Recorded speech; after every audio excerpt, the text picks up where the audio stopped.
Welcome back mga kaaldab. Ito na naman po ang inyong lingkod, si Mr. Destiny. At syempre magbibigay na naman po tayo ng pinakamagandang update po ngayon sa social media. Alden Richards, gamit na naman po sa social media. At may Paul Quezon, issue na naman mga kaaldab na walang katapusan. Napilit nga po talagang dinadown ng mga Showtime, ibig kong sabihin ng mga fans ng Showtime. Totoo naman po kung kailangan yung pabagsakin ng 8 Bulaga o pahinain ng 8 Bulaga, syempre tirahin nila si Mengay. Di po ba? Dahil si Main lang naman po talaga ang pinaka main star ng TBJ.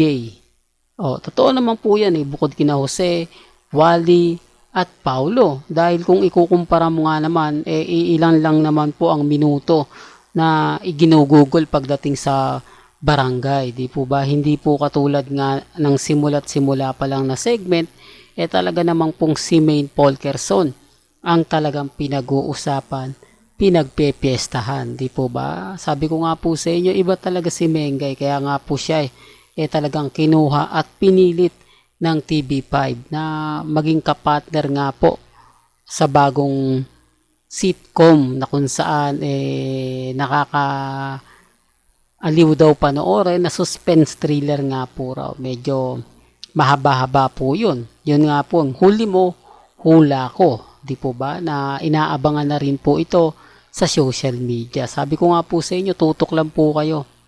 At kay Alden Richards naman, halatang halata lang naman po na ginagamit po si Alden. No?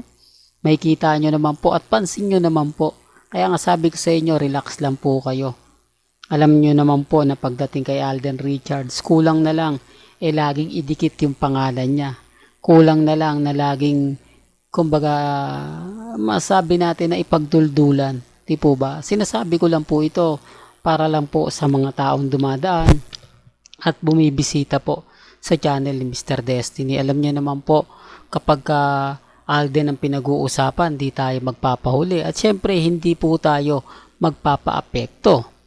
Pero bago nga po pala natin ituloy, itong napakagandang update natin, kung bago ka lang sa channel na to, at isa kang true-blooded Aldab Nation na nagmamahal kina Mengay at Tisoy, tama po ang channel na pinuntahan mo, kaya consider na po kitang bagong subscriber. At huwag mong kalimutang i-share ang mga video po natin sa mga mami, sa mga titas, at sa mga senior. Sa mga nagtatanong, taping na naman po ito ng pulang araw.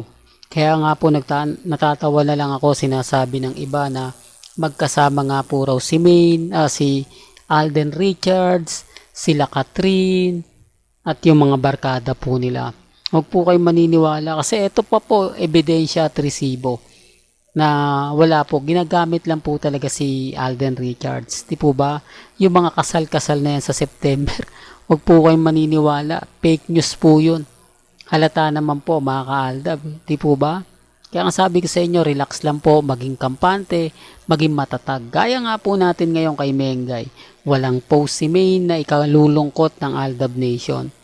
Lagi ko po itong pinapaliwanag at lagi kong sinasabi. Kaya nga po ako, hindi ako basta-basta nagpapaapekto. Lalo na nga po kapag ang Aldab at si Main Paul Quezon ang pinag-uusapan. Hanggang dito na lang po ang ating latest updates. Kaya kung gusto nyo pa po ng pinaka-latest at sariwang update, abay tumutok lang po kayo dito po sa channel ni Mr. Destiny para updated po kayo sa mga bago at sa mga latest na i-upload po natin maya-maya lang. Hanggang sa muli, salamat po sa panonood at pakikinig.